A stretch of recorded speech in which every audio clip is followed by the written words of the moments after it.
Good morning. Welcome to University Mennonite Church, those of you on Zoom and here in our building. Rooted in the love of Christ, we welcome each one here today.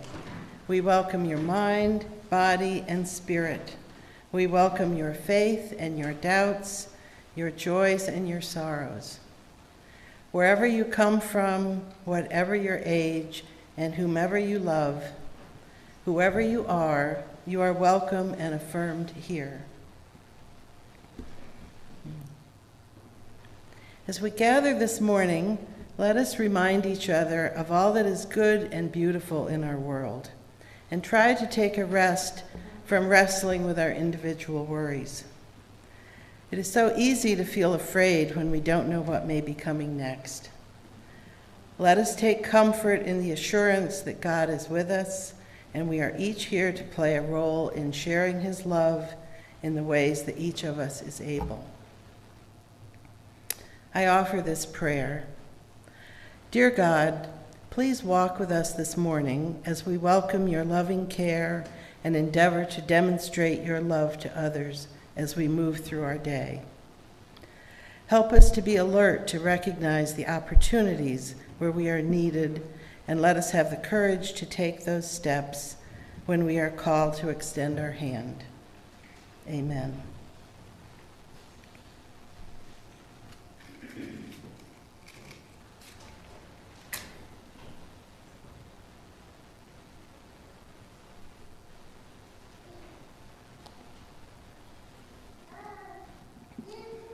I light this lamp as part of a long tradition in our church to remind us of our longing for peace and to consider our individual roles in that search. While I don't always know if this act really makes a difference, I counter that doubt with the knowledge that if we fail to make this gesture and dismiss the pursuit of peace from our thoughts, it would truly make a difference in a very negative way. Please join me in the responsive reading in the bulletin and on the screen.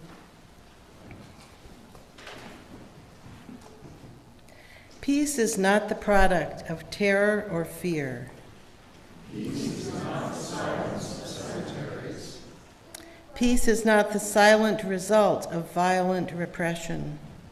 Peace is the generous, tranquil contribution of all to the good of all. Peace is dynamic. Peace is generous, a right and a duty. Each one feeling in the right place as part of this beautiful family. Ken will now lead us in our hymns.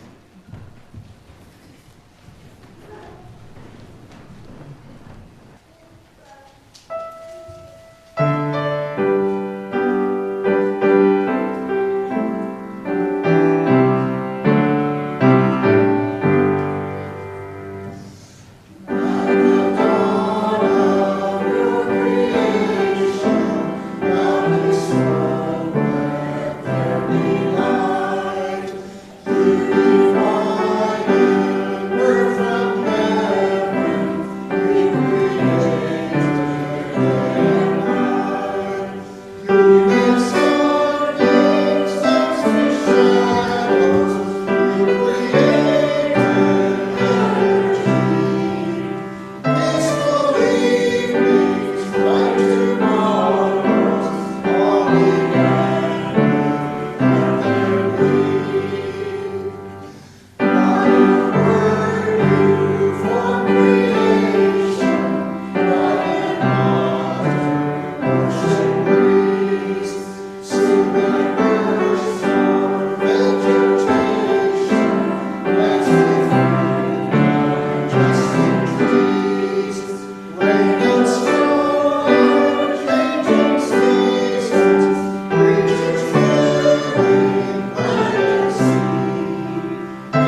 filled with bright lights.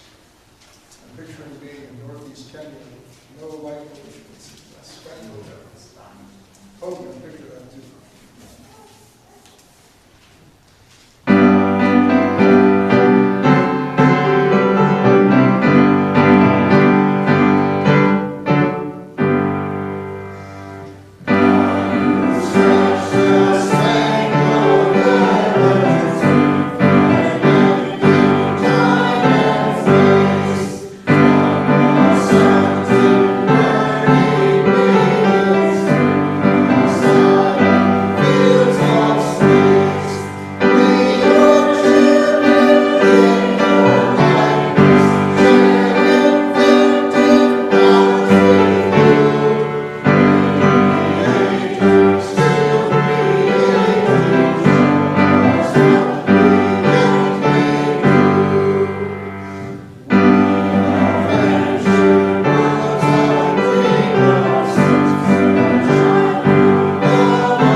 Arlo, I'm so glad you brought a hymnal with you. I brought one too. I also brought a box. So, were any of you listening to this last song we sung? Okay, so the last song we sung, I'm going to read some of the second verse. It says, "We have ventured worlds undreamed, known the ecstasy of winging through the untraveled realms of space, probe the secrets of the atom." What? Do you know what an atom is? Yeah? Molecular.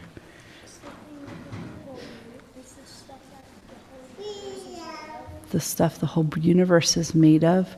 So this hymn is talking about God as a creator. He created all these things, but also inspires us to keep creating.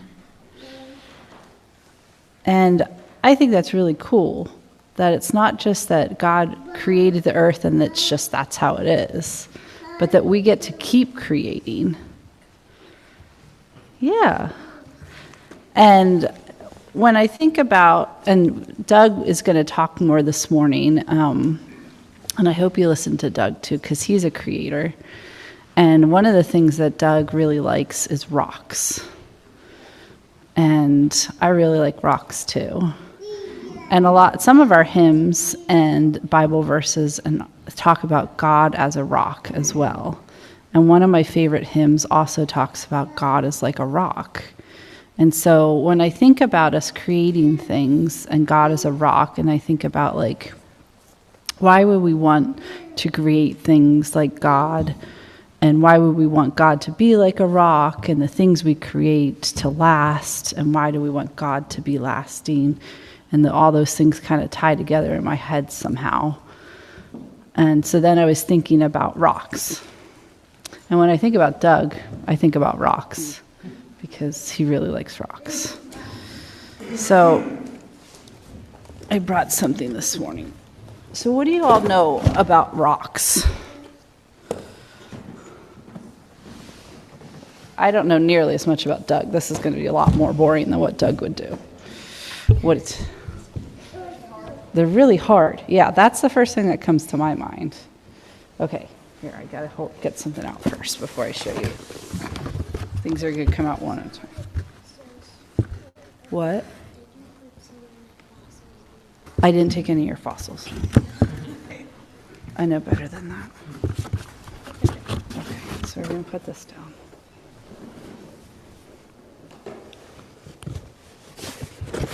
Okay.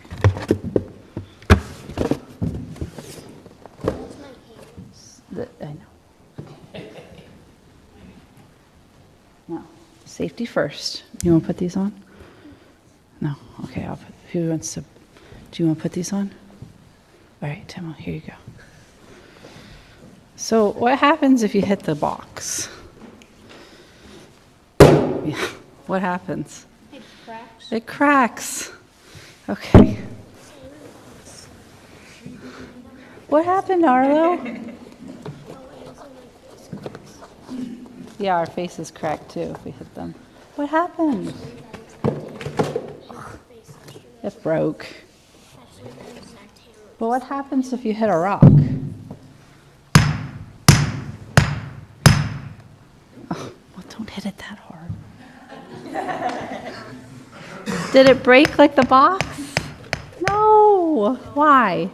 Because it's too strong. It's too strong. Yeah. Why do we want things to be strong? Why do we want things to be strong like a rock? Thanks, Timo. Does it make you feel good that God's strong like a rock? Or do you want God to be like a cardboard box?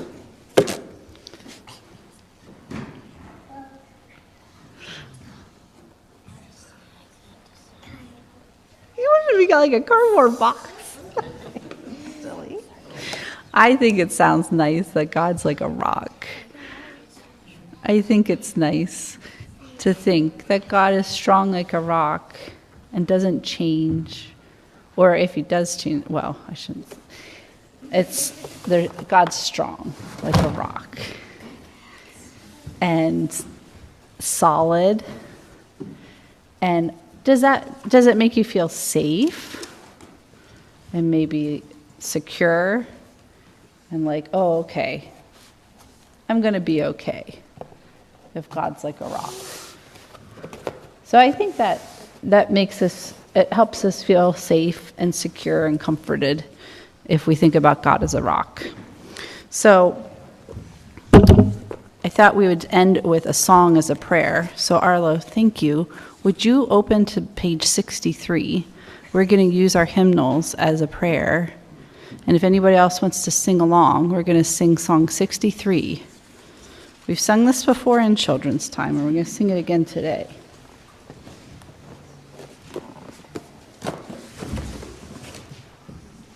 And if anybody wants to come stand at the piano with me, we can sing it together.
Psalm 139, 1 to 12.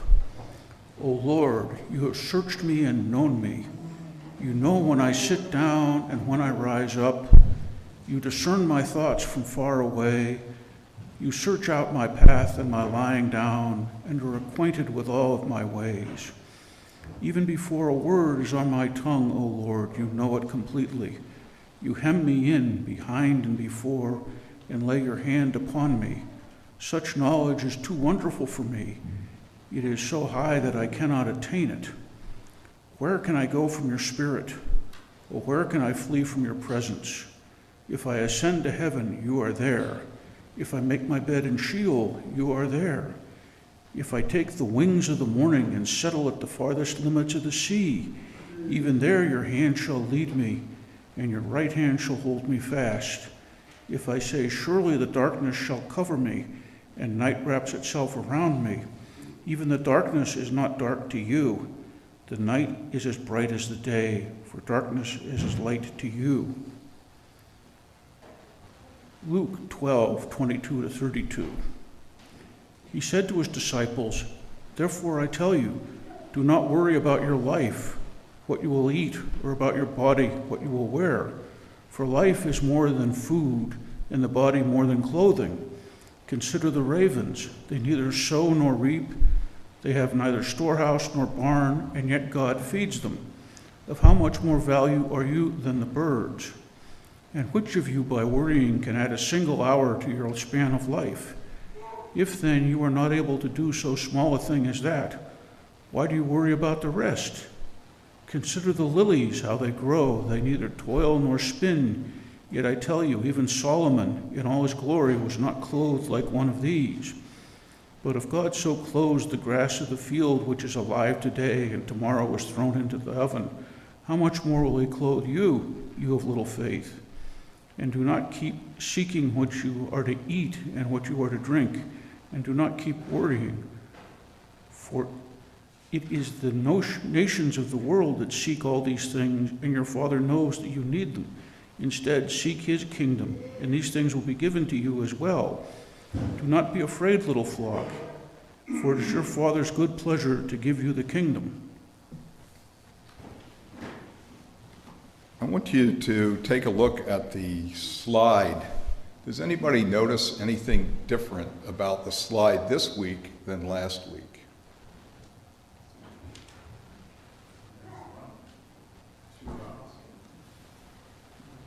Speak up, I heard somebody said. Two rocks, yeah. So,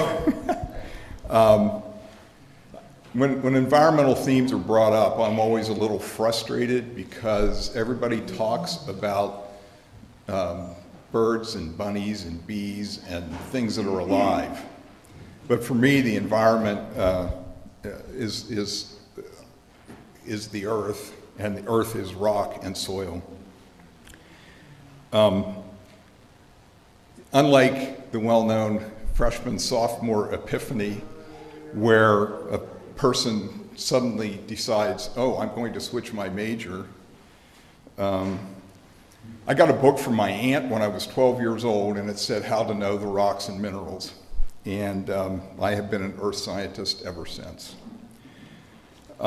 Despite a big right turn into geospatial technology and more recently weighing trees with light, I am an earth scientist. Today's meditation is about reconciling deep time with the present. I want to suggest a way forward in a world of social media and in our world of instantaneity. Everything has to happen now or yesterday. My scripture texts for today are the familiar Psalm 139, recognizing God in us, and the Luke 12 passage on worry about our lives and how we should live our lives, really. I hope to show how understanding our lives in the context of deep time can be a fruitful way forward in our daily existence where so many things are going awry. We're in the age of social media. Now I'm going to try this. I put new batteries in. We'll see if this works. There you go. So this is on your bulletin cover. This is the spiral of time. A planet that is 4.6 billion years old, plus or minus a half a billion. The term deep time was made popular in our current time by the writings of John McPhee, well-known Princeton writer who produced a 4-volume set entitled Annals of the Annals of the Former World.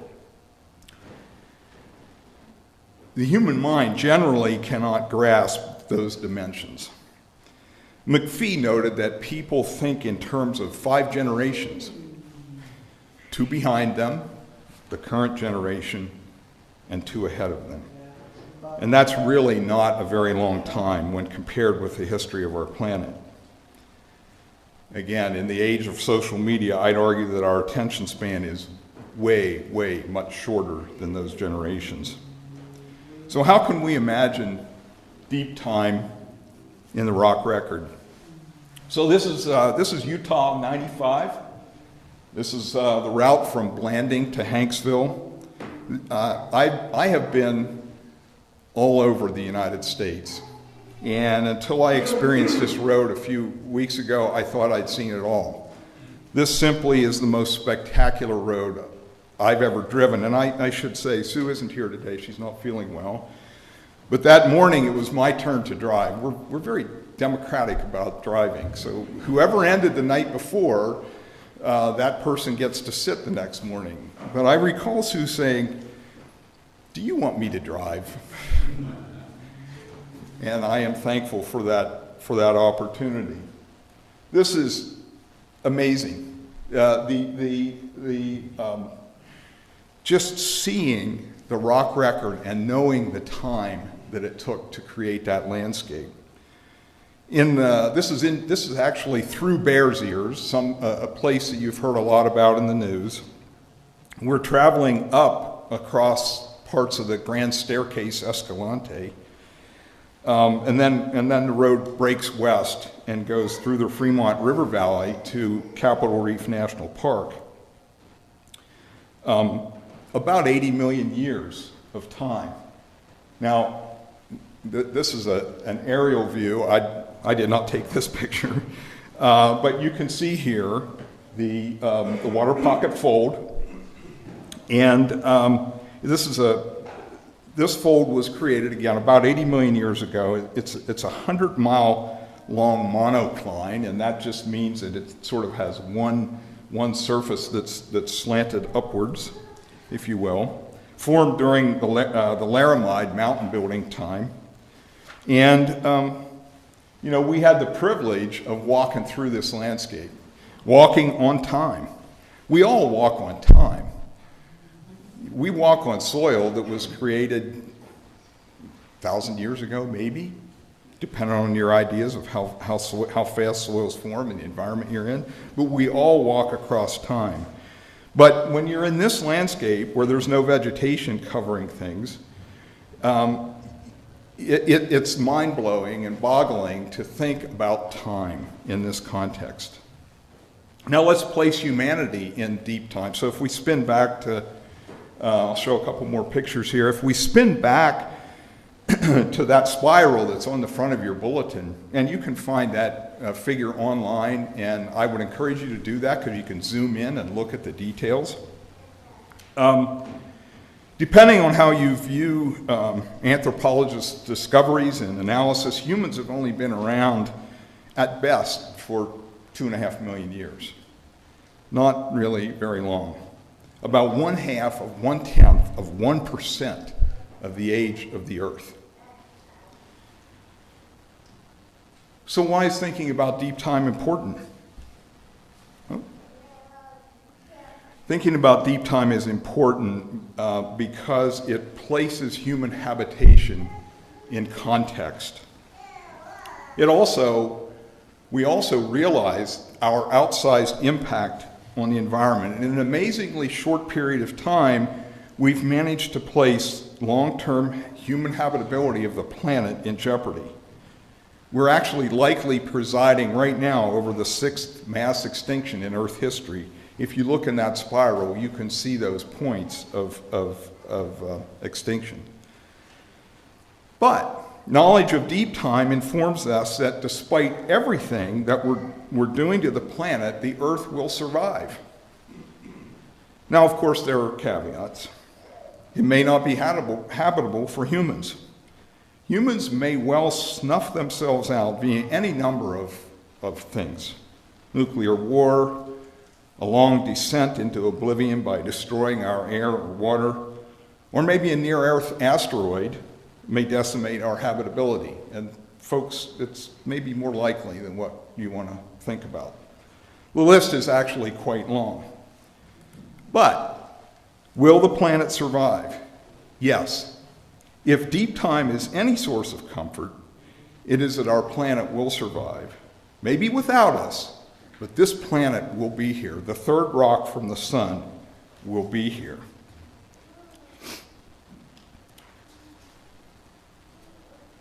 Recognizing this, I think, in some sense, allows us to focus on the present. Now, that might sound a little bizarre. I think it frees my mind space up to stop a focus on hand-wringing, maybe, and to realize that the Creator created this planet. This planet has seen multiple mass extinctions and startovers. But now I'm not suggesting that since it's all going to anyway, so let's just party it up, right? I'm not suggesting that. What I'm saying is that if we think in terms of deep time, we can have hope. Now, that hope may not necessarily be in the form of a planet that will look anything like ours right now, but it will be here.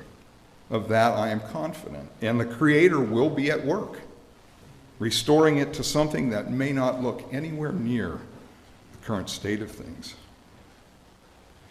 So let's get out of, I think this was on a 7.5-mile hike that Sue and I took with a landscape photographer named Steve Trimble. I won a contest to be able to spend a day with him in the field. This is at Capitol Reef National Park. I don't know the individual that's there, but it's a wonderful, the individual that's standing there, I don't know who that is, but it's a wonderful scale to give you the dimensions of this landscape. So let's get out of deep time. What about the present? If we consider the deep time and what it tells us about the past frees us up to live in the present, in quotes, what are the implications? How does that impact our actions and our work to improve the planet and the lives of those around us? I think today's scriptures provide insight into a daily way of thinking. Psalm 139 describes for me God in us, and the recognition by the psalmist that God is deeply a part of our individual souls. Where can I go from your spirit? Where can I flee from your presence? You have searched me and you know me. God in us. Luke 12 admonishes us to reduce the worry in our lives. Have faith in a God that will provide. Seek his kingdom first. Set priorities straight. Be and do.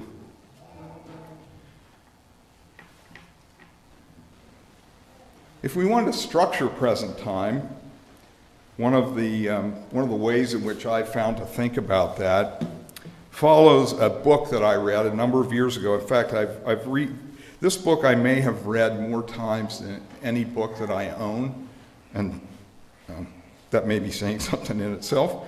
The book is titled, How Then Shall We Live? 4 Simple Questions. The author is Wayne Muller. He's a graduate of the Harvard Divinity School, and he's a therapist, a counselor, an author, a minister. And I've appreciated several of his books, but this one in particular challenges me. And I think, yeah. So here are Wayne Muller's questions. Who am I? What do I love? How shall I live knowing that I will die? And what is my gift to the family of the earth? So let's take the first question. Who am I? The most fundamental question about who we are is tied to the words of the psalmist read earlier. Creator God knows each of us intimately, and as beings created in God's image, God is present. Whether we recognize that or not, God is present in each of us. I think the psalmist's word here, recognizing the omnipotence of God, also allude to the deep personal search for defining who they are. Where can we go apart from recognizing God in us and the uniquely created individual that we are? Coming to a recognition of who we are, our strengths, our weaknesses, our very nature, in turn leads to a wholeness, an inner recognition of God's presence in our daily life.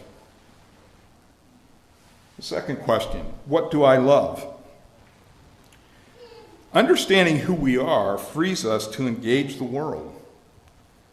What do I love? I might rephrase that a bit here. What am I passionate about in my life? Jesus reminds us later in Luke 12, beyond the passage that we read today, where your treasure is, there also is your heart. I think many of us who work with students often ask, particularly students who are unsure of where they're headed in life. We ask the question, what are you really passionate about? What grabs your interests? You're so much more likely to be happy in your daily life if you're doing something that resonates with your soul. If you know who you are, and you know what you love, then how shall you live knowing that you will die? If we're aware of who we are and God in us, and if we understand what we're passionate about, then we put our lives in context. Knowing that we will eventually leave our physical bodies here on earth, we can engage with the process of daily living, engaging in those things that we're passionate about.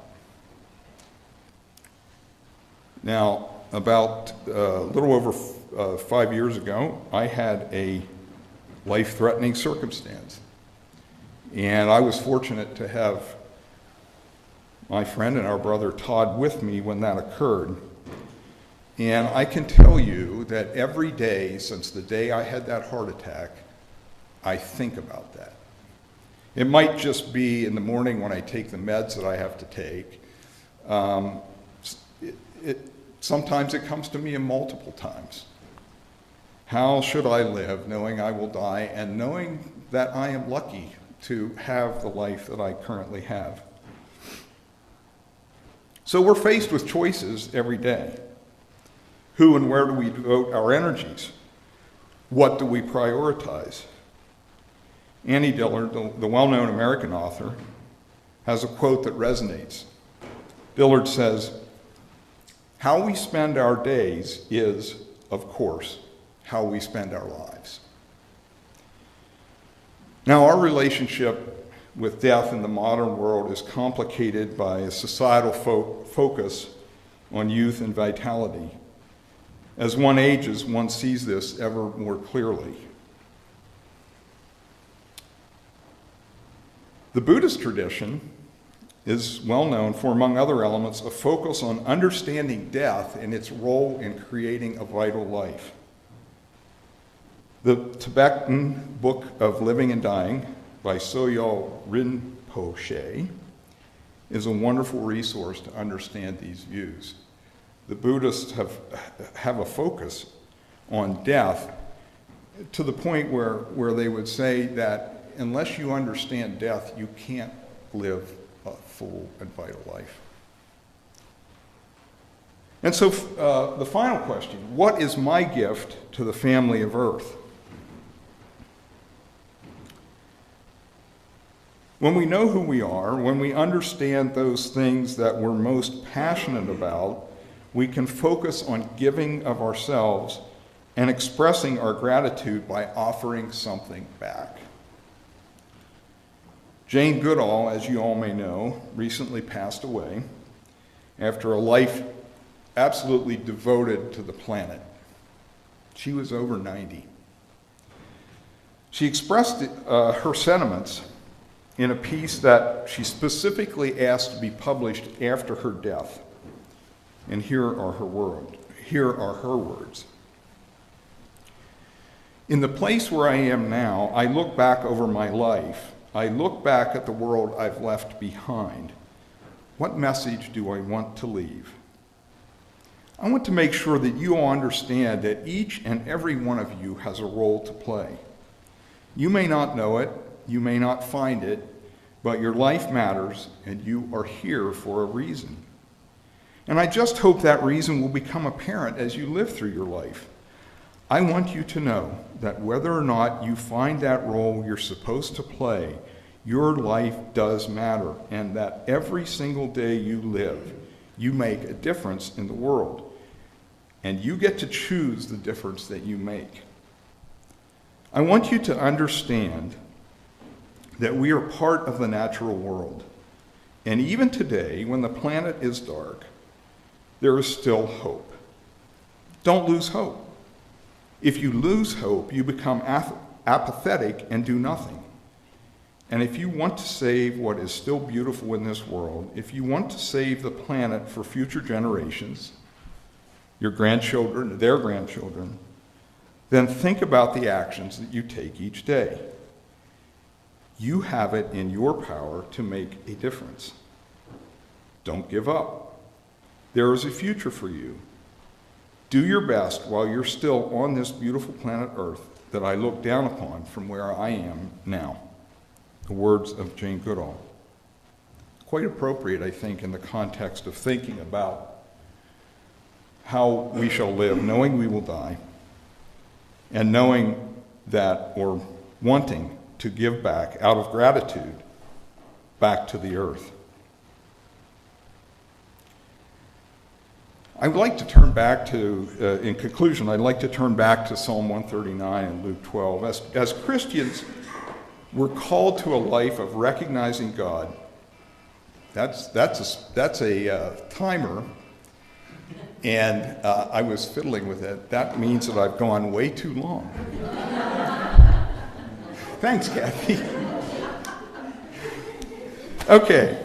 Well, I was in conclusions. So, as Christians, we're called to a life of recognizing God in us and in others. Likewise, we're encouraged to live simply and free from anxiety over daily worries, the last being a really tall order for the 21st century. And I'll note here that I've not perfected this, not by a long shot. Social media and the news still set me off, and Sue can attest to that. However, if we're able to develop spiritual disciplines focused along the questions posed by Muller, and we're able to place our present time in the context not just of humanity, but of the planet, of deep time, and be present now and into the future, not only for ourselves and our loved ones, but for our fellow humans, I believe that we're called for a life of service around these parameters. And I'll close with two favorite quotes. One from Friedrich Nietzsche.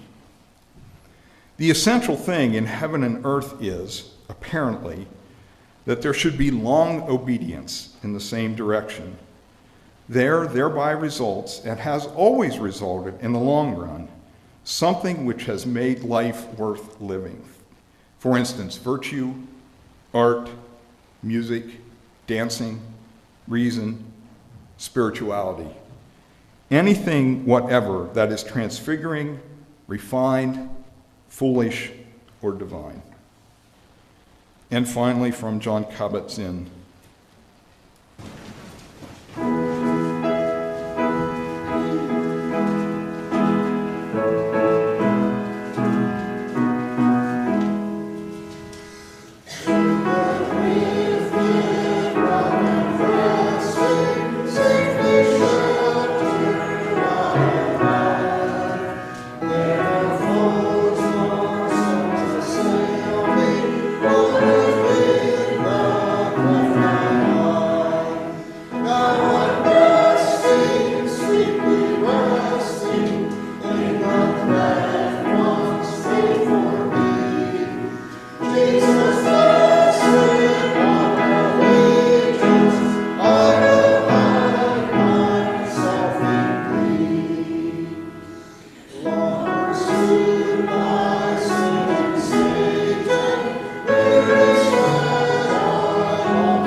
Myself the name of holy, great cloud of witnesses enfold, prophets, apostles, angels witness. O Christ, surround me. O Christ, surround me. Brightness of sun and glow of moonlight, flashing of lightning, strength of wind, depth of the sea to soil of planet. O Christ, surround me. O Christ, surround me. Walking behind to end my journey, going ahead to light my way, and from beneath, above, and always. O Christ, surround me. O Christ, surround me. Christ in the eye of all who see me, Christ in the ear that hears my voice, Christ in the hearts of all who know me. O Christ, surround me. O Christ, surround me. O Christ, surround me. O Christ, surround me.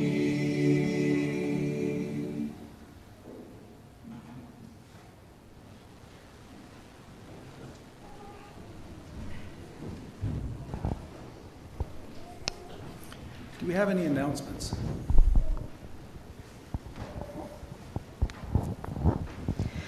So this is the intergenerational Sunday school day, and you probably got the announcement last night that Ruth is sick, and she was supposed to do this wonderful lesson on mending today. So I wasn't sure what to do about it until I woke up this morning, and I woke up with this full heart of thankfulness. And it's the month of Thanksgiving, and it's also the month that we're focused on creation. And I thought, let's have Sunday school, and we're going to do a lot of activities with thankfulness. So I pulled out sub-plans this morning. And so I have a lesson plan. Please come to the basement. It's for all ages. And there's some snacks down there, too. So please come downstairs.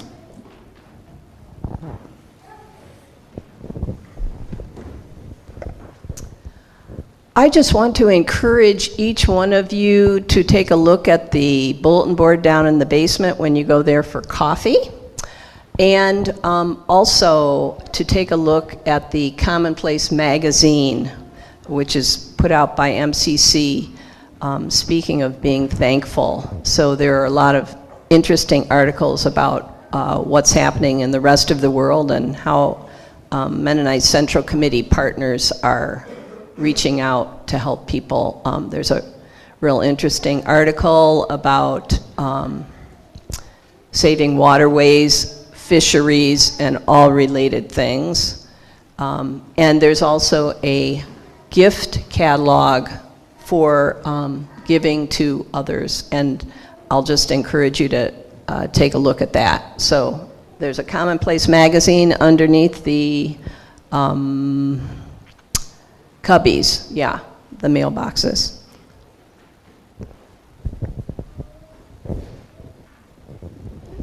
Just a quick reminder, this is in the calendar in the bulletin and on the website, but we will have a congregational meeting next Sunday following worship. So please plan to attend that meeting, and within the next couple of days we'll probably have a agenda up on our website you can look at. Thanks. Me again.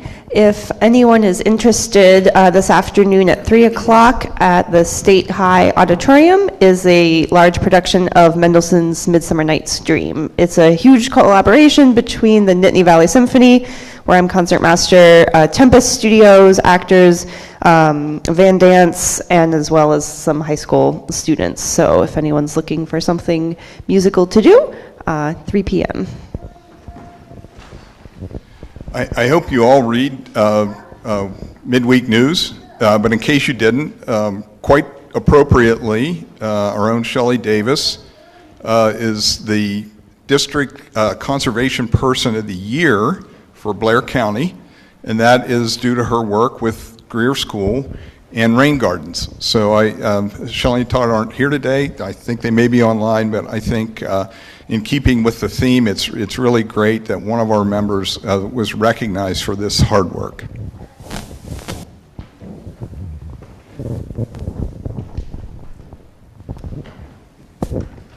Are we on to birthdays yet? We're getting there. I have that written down. But Okay. Go ahead.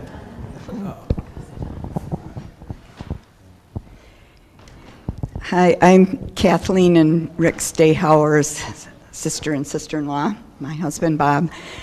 I am so thankful, Doug Miller, for your message today. I have had so many friends who have just stumbled into hopelessness and texted me or talked, and yesterday at your wonderful sale, I bought a bag of polished rocks for 50 cents for I don't know what reason. I said to my husband, but I think I should buy them. And now I just think I can send them a rock from wherever they are in the country and share a little about what you talked. And I just want to say I was in another Mennonite church with Kathy and Rick, and our church, not of the same denomination, lights the Christ candle, and they don't even know that I started this 30-some years ago from a Mennonite church, but I just always gain something from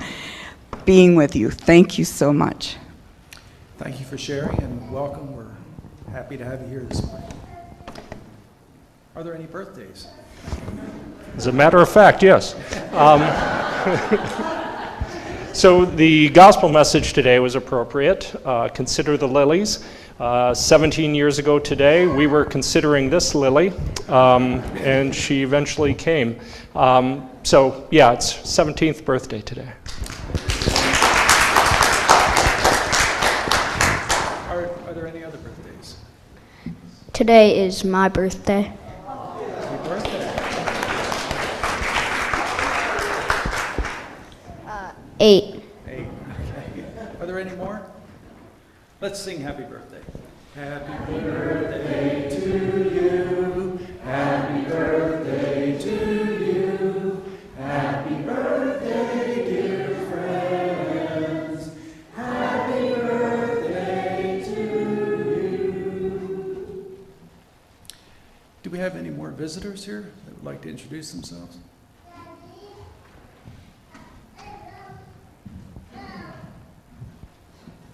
I was going to introduce my sister Susan and her husband Bob, but she sort of did it herself. We thought they came to visit us, but they actually came to support the 10,000 Villages sale. So plan on seeing them annually.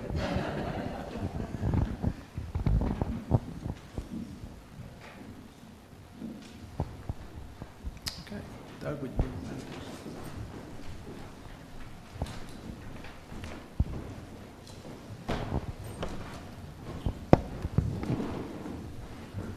In case it's piqued your interest, I am donating a copy of this book. I told Melody that I would share it with her afterwards, and she will log it into our church library, Wayne Muller's text. Please rise if you're able for the benediction.